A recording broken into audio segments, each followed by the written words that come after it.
Hello everyone, welcome once again in my YouTube channel in AK career academy. तो देखिए, अभी हम लोग क्लास 10th के मैथ को पढ़ रहे हैं, जिसमें आपको चौथा चैप्टर पढ़ाया जा रहा है द्विघात समीकरण यानी क्वाड्रेटिक इक्वेशन। और इसमें पिछले 3 वीडियोज में हम लोग इसके कॉन्सेप्ट को पढ़े हैं और आज के वीडियो में हम एनसीईआरटी बुक स्टार्ट कर रहे हैं और यूनिट 4.1 जो है उसको आज हम लोग कंप्लीट करने वाले हैं। तो देखिए, यूनिट 4.1 का जो पहला क्वेश्चन है, कह रहा है जांच कीजिए कि क्या निम्नलिखित द्विघात समीकरण है। और ये काफी सिंपल क्वेश्चन है, इसको जल्दी जल्दी से हम लोग बनाने की कोशिश करेंगे। हमें बस जांच कर लेना है कि क्या ये द्विघात समीकरण है या नहीं। तो देखिए, आप इसको देखकर अंदाज नहीं लगा सकते दैट ये द्विघात समीकरण है या नहीं।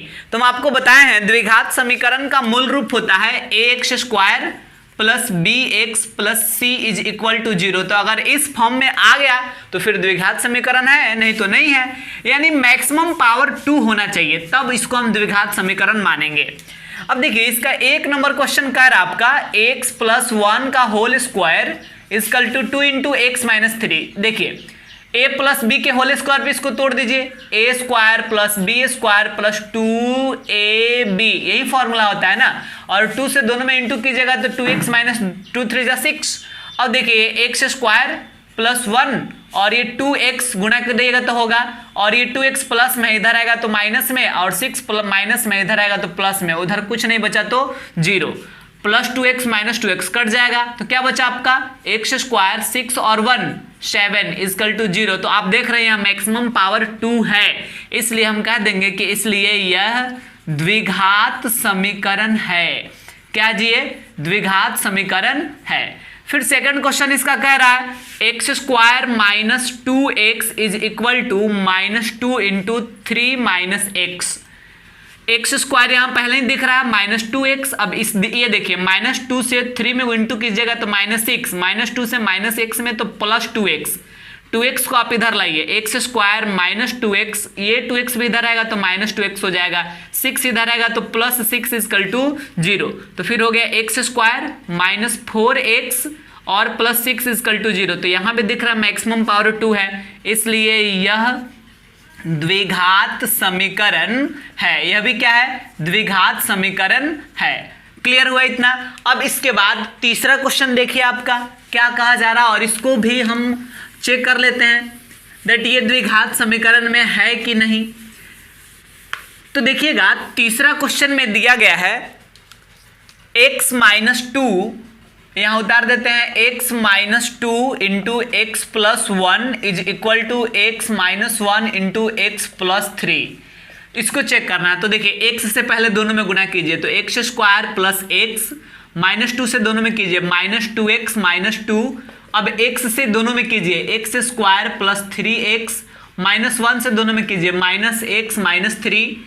अब आपको सोचना यह है कि इस सबको इधर लाइए, एक्स स्क्वायर प्लस एक्स में से 2x घटाइएगा तो क्या बचेगा माइनस x, अब माइनस 2, एक्स स्क्वायर इधर आएगा माइनस में, 3x में से x घटाइएगा तो 2x बचेगा, इधर आएगा तो माइनस 2x हो जाएगा, और ये माइनस 3 इधर आएगा तो प्लस 3 इजकल टू 0। ये minus x square plus x square cut जाएगा, minus x minus 2x minus 3x, और 3 में से 2 लेस कीजिएगा तो प्लस 1 इजकल टू 0। यानी यहाँ पे मैक्सिमम पावर 2 नहीं है, इसलिए यह द्विघात समीकरण नहीं है, इसलिए यह द्विघात समीकरण नहीं है। कितना आसान क्वेश्चन है ये सब। 4 नंबर देखिए, कह रहा है x minus 3 into 2x plus 1 is equal to x into x plus 5। यहाँ आपको समझना है, x से दोनों में गुना कीजिए तो 2x square plus x, minus 3 से कीजिएगा minus 6x minus 3 is equal to x square plus 5x। ये दोनों को इधर लाइए, 2x स्क्वायर, x में से 6x घटाइएगा क्या बचेगा माइनस 5x, और माइनस 3 भी है, ये दोनों इधर लाइए, minus x square minus 5x, उधर कुछ नहीं बचा तो 0 लिखेंगे, माइनस x, सॉरी ये नहीं कटेगा बिकॉज यहाँ 2x स्क्वायर है, तो 2x स्क्वायर से x स्क्वायर घटाइएगा तो बचेगा x square minus 5x minus 5x minus 10x, अब minus 3 is equal to 0। Maximum power 2 है, इसलिए यह द्विघात समीकरण है। हम कहेंगे यह द्विघात समीकरण है। अब इसके बाद आपको क्या करना है, 4 नंबर तक हम लोग बना लिए इजीली, काफी आसान था। ऐसे ही आगे के सारे क्वेश्चंस भी आसान थे, बस 2 मिनट लगेगा। इसको भी हम सॉल्व कर लेते हैं। 5 नंबर क्वेश्चन क्या कह रहा है, 2x - 1 into x - 3 is equal to x + 5 into x - 1। क्या होगा यहाँ पे, ये पांचवा क्वेश्चन आपका 2x से x में कीजिए तो 2x स्क्वायर, और 2x में -3 से तो -6x, -1 से दोनों में -x -+3 इक्वल टू x से दोनों में कीजिए तो x स्क्वायर -x, 5 से दोनों में कीजिएगा तो 5x - 5। उस सबको इधर लाइए, 2x square -6x -x -7x + 3 x square इधर आएगा माइनस में, 5x में से x घटाइएगा 4x बचेगा, इधर आएगा तो माइनस में, -5 इधर आएगा +5 इक्वल टू 0।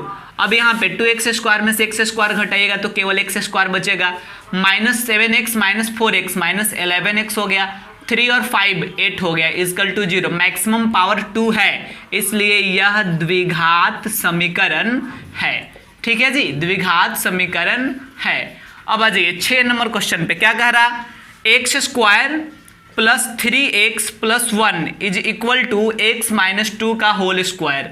कुछ नहीं करना, इसको सेम रखिए, x square + 3x + 1 a - b के होल स्क्वायर पे तोड़िएगा तो a square + b square - 2ab, ये हो गया x square + 3x + 1 equal to x square + 4 अब -4x, 2 दूना 4x हो जाएगा। ये तीनों को इधर लाइए एकदम प्यार से, x square + 3x + 1 -x square -4 + 4x, sign change कर दिए बराबर, उधर 0 बचा, x square plus minus cut जाएगा, 4x 3x 7x और 1 में से 4 घटाइएगा -3 इक्वल टू 0। मैक्सिमम पावर 2 नहीं है, इसलिए यह द्विघात समीकरण नहीं है। अब देखिए 6 क्वेश्चन हम लोग बना चुके हैं और 2 क्वेश्चन बच रहा है इस क्वेश्चन का, इसको भी हम लोग सॉल्व कर ही लेंगे। तो देखिए 7 नंबर क्वेश्चन क्या कह रहा है, ये थोड़ा सा सबसे अलग है क्योंकि 7 नंबर क्वेश्चन में क्यूब लगा हुआ है। तो यहाँ हम उतारते हैं 7 नंबर क्वेश्चन को। यहाँ लिखा है x + 2 का whole cube equal to 2x into x square -1। तो ये a + b के होल क्यूब पे हम तोड़ेंगे, फॉर्मूला आसान होता है, a + b का होल क्यूब बराबर होता है a³ + b³ + 3ab into a + b, ये फॉर्मूला होता है a³ + b³ + 3ab into a + b बराबर 2x से दोनों में गुना कीजिए तो 2x³ और फिर 2x से -1 में कीजिएगा तो -2x। ठीक है, अब यहाँ x³ और 2 का क्यूब कीजिएगा तो 8 होगा, 3 दूना 6x और 6x से दोनों में गुना कर दीजिए तो 6x स्क्वायर और 6x से 2 में कीजिएगा तो 12x, ये दोनों को लाइए इधर तो -2x³ + 2x इक्वल टू 0। तो यहाँ x³ है, यहाँ 2x³ है, घटाइएगा -x³ बच जाएगा, प्लस क्या है जी 6x स्क्वायर भी है, इसका भी काम हो गया, 12x और 2x ये हो गया 14x और फिर +8 भी है तो +8 इज इक्वल टू 0। तो आप देख रहे हैं मैक्सिमम पावर 3 है, इसलिए यह द्विघात समीकरण नहीं है, बिकॉज मैक्सिमम पावर 2 रहने पर ही द्विघात समीकरण माना जाता है। फिर इसके बाद 8 नंबर यानी लास्ट क्वेश्चन 1 नंबर का। अब यहाँ पे x³ - 4x square -x + 1 is equal to x - 2 का होल क्यूब। क्या होगा, ये हो गया आपका a³ जैसे है वैसे ही आप इसको उतार लीजिए और इसको तोड़ दीजिए फॉर्मूला पे, a³ - b³ -3ab into a - b, ये फॉर्मूला होता है। तो क्या हो जाएगा x³ - 4x square -x + 1 equal to x³ -8, 2 का क्यूब 8 होता है और 3 दूना 6x से दोनों में गुना कीजिए तो -6x स्क्वायर और + 12x। अब इस सबको इधर लाइए, क्या हो जाएगा x³ - 4x square -x + 1 -x³ + 8 + 6x square -12x equal to 0। अब क्या होगा, ये plus x cube minus x cube cut गया, 6x² में से 4x² घटाइएगा, बचेगा 2x² माइनस एक्स और फिर माइनस 12x तो हो गया माइनस 13x, 8 और यहाँ पे 1 तो हो गया 9 इक्वल टू उधर 0, तो यहाँ मैक्सिमम पावर 2 है, इसलिए यह द्विघात समीकरण है। तो इस प्रकार आप देखें ये 8 क्वेश्चन था, इसको हम लोग आसानी से चेक कर लिए कौन द्विघात समीकरण है और कौन द्विघात समीकरण नहीं है। अब आइए इसके बाद हम सेकेंड क्वेश्चन पे आते हैं, यानी इसका दूसरा क्वेश्चन क्या कह रहा है उसको भी हम सॉल्व करते हैं। आज इस चैप्टर को हम लोग कंप्लीट कर लेंगे। तो देखिए 2 नंबर क्वेश्चन कह रहा है निम्न स्थितियों को द्विघात समीकरण के रूप में निरूपित करें। और पहला क्वेश्चन देखिए क्या दिया है, एक आयताकार भूखंड का क्षेत्रफल 528 मीटर स्क्वायर है, क्षेत्र की लंबाई चौड़ाई के दोगुने से 1 अधिक है, हमें भूखंड की लंबाई और चौड़ाई ज्ञात करनी है। मतलब ये क्वेश्चन है आपका, और आपको लंबाई और चौड़ाई रियल में नहीं निकालना, बल्कि ये ध्यान में रखते हुए कि लंबाई और चौड़ाई ज्ञात करनी है, इस बात को ध्यान में रखते हुए आपको इस स्थिति को द्विघात समीकरण के रूप में बस निरूपित कर देना है। तो देखिए कितना आसान है, जो चीज हमें निकालना होता है उसी को मानते हैं हम। तो चलिए यहाँ पे हम लिख देते हैं माना कि आयताकार भूखंड की, यहां लिख दिए आयताकार भूखंड की चौड़ाई, पहले चौड़ाई को ही मान लीजिए, चौड़ाई को हम x मीटर मान लिए, तो फिर हमारा लंबाई क्या हो जाएगा, क्वेश्चन में दिया हुआ है कि लंबाई जो है चौड़ाई के दोगुने से 1 अधिक है, लंबाई जो है चौड़ाई के दोगुने से, तो लीजिए चौड़ाई का दोगुना और इससे 1 अधिक, ठीक है, इतना हो गया हमारा लंबाई, कोई दिक्कत नहीं है। अब इसके बाद क्वेश्चन में कहा जा रहा है अकॉर्डिंग टू क्वेश्चन दैट आयताकार भूखंड का क्षेत्रफल 528 मीटर स्क्वायर है। लीजिए लिख दिए आयताकार भूखंड का क्षेत्रफल is equal to 528 metre square.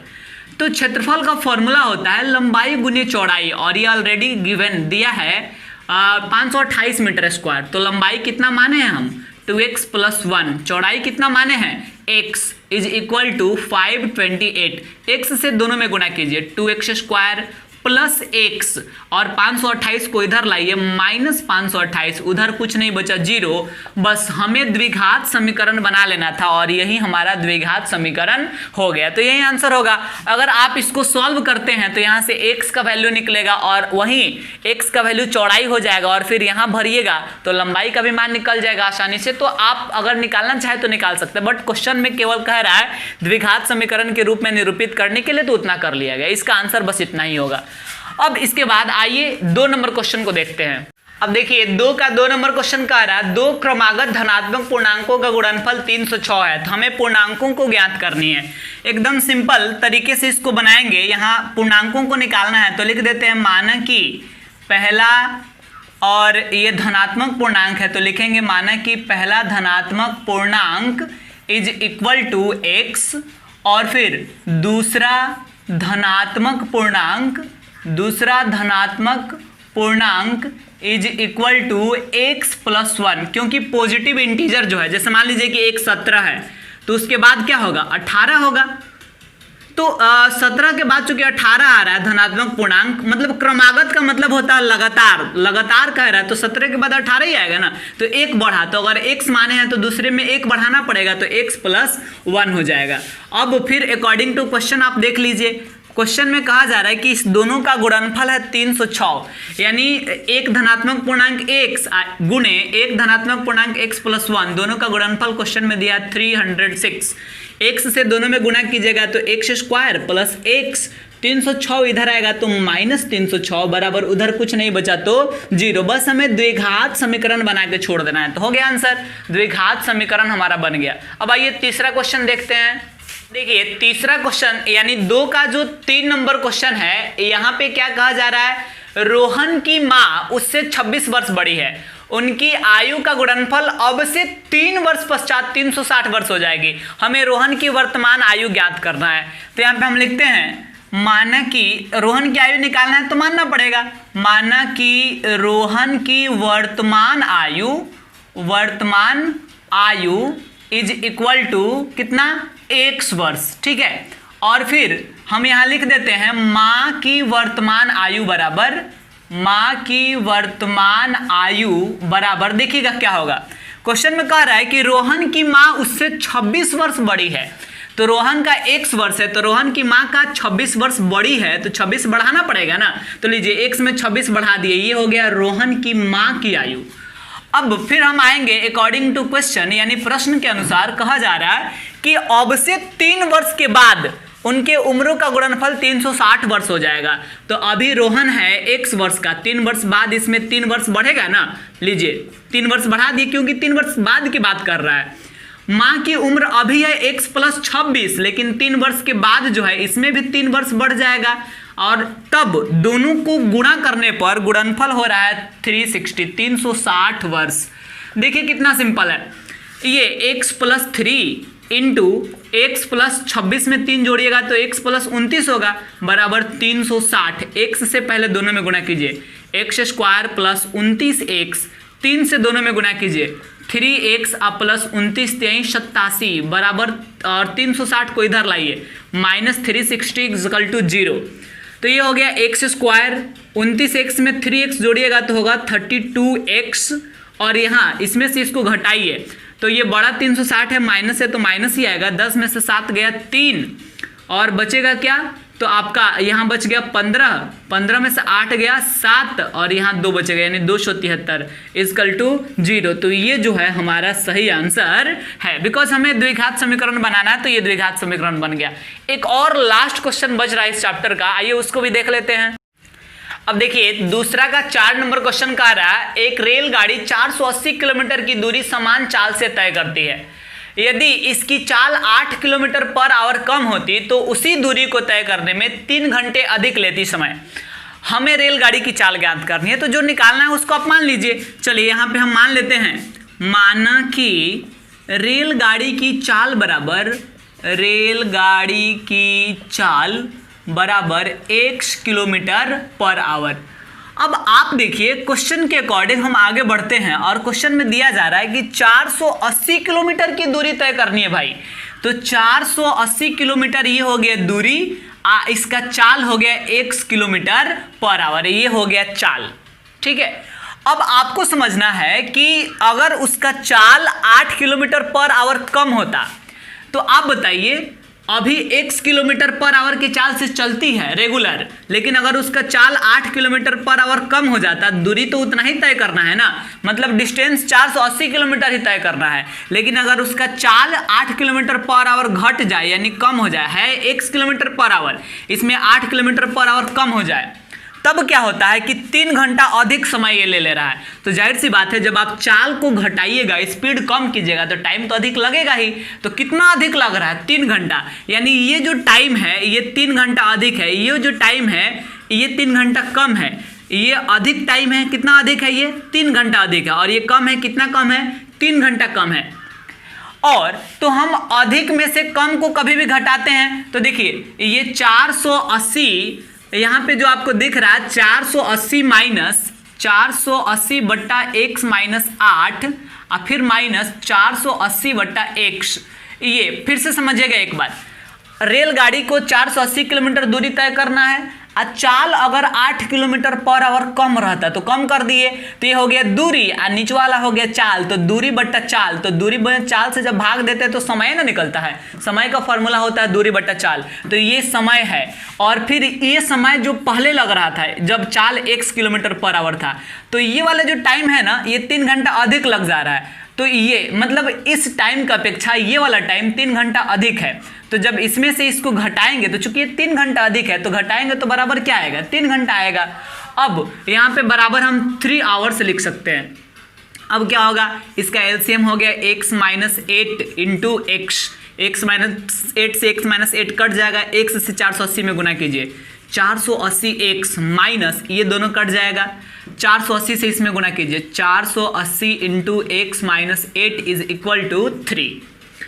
ऊपर हो गया 480x minus 480x minus minus plus 8 से 480 में गुना कीजिए, क्या होगा 8 0 0 8 8 64 के 4 हासिल 6 और 8 चौका 32 और 6 38।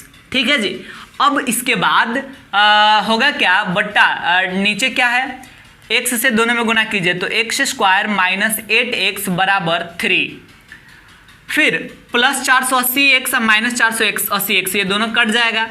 तो अब आप तिरछा तिरछी गुना कीजिए, इसके नीचे कुछ नहीं है तो एक मान सकते हैं, क्रॉस गुना कीजिएगा तो 3 से इसमें गुना होगा 3x स्क्वायर माइनस 8 तिहाई 24x और 1 से इसमें गुना होगा तो क्या होगा बराबर 3840। ठीक है, मतलब 3 से इसमें कर दिए दोनों में, 1 से इसमें गुना कर दिए, क्रॉस मल्टीप्लिकेशन। अब क्या होगा कि ये जो आपको दिख रहा है ये 3 से डिविजिबल, इसको भी इधर बुलाइए तो हो जाएगा आपका, या अगर मन कर रहा है तो इधर ही 3 कॉमन कर लीजिए, पहले 3 कॉमन कर लीजिएगा तो x square minus 8x because 3 से 24 8 बार में कटेगा इजकल टू 3840। अब ये 3 गुणा में है, इसको इधर भेजिएगा भाग में होगा तो यहीं से कटा ना दीजिए, 3 एकम 3 3 दूना 6 3 8 24 और 0 है तो 0, यानी x स्क्वायर माइनस 8x और ये 1280 प्लस में है, इधर आएगा तो क्या होगा माइनस 1280 बराबर उधर कुछ नहीं बचा तो 0, यानी हमें द्विघात समीकरण के रूप में चेंज करना था तो यही हमारा द्विघात समीकरण हो गया। तो देखिए आज हम लोग 4.1 को कंप्लीट कर लिए। उम्मीद करते हैं कि आपको ये सारा क्वेश्चन समझ में आया होगा। तो आज हम इतना ही रहने देंगे और अगले वीडियो में हम एक्सरसाइज 4.2 को स्टार्ट करेंगे।